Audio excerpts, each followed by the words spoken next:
السلام علیکم ورحمۃ اللہ وبرکاتہ۔ ہمارے پڑوسی ضیاء صاحب ہاتھوں میں بڑی بڑی سامان سے بھری تھیلیاں لیے جا رہے تھے۔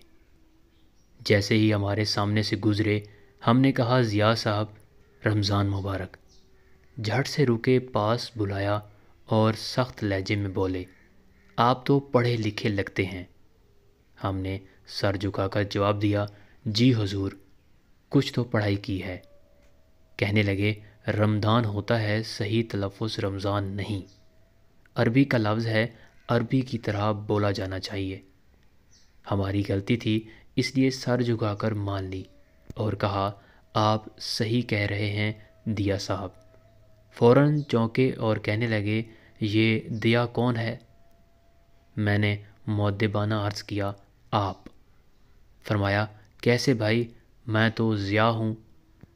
میں نے عرض کی، جب رمضان ہو گیا تو پھر ضیاء بھی دیا ہو جائے گا۔ ضاد کا تلفظ خالی رمضان تک کیوں محدود ہو؟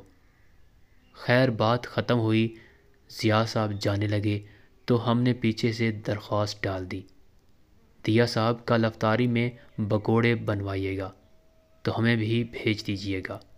فوراً پھڑ پھڑا کے بولے، یہ پکوڑے کیا چیز ہے بھائی؟ ہم نے کہا، عربی میں پے تو ہوتا نہیں تو پکوڑے ہی ہوئے، بلکہ بکورے، کیونکہ عربی میں ڑے بھی نہیں ہوتا۔ پیپسی بھی بیپسی ہو گئی ہے۔ ایک دم غصے میں آ گئے اور چیخ کر بولے، تم پاگل تو نہیں ہو گئے ہو؟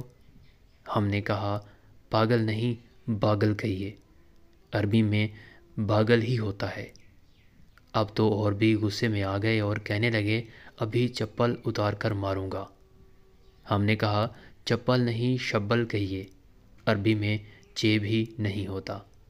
اب تو وہ واقعی طیش میں آ گئے اور بولے، ابے گدھے، باز آ جا۔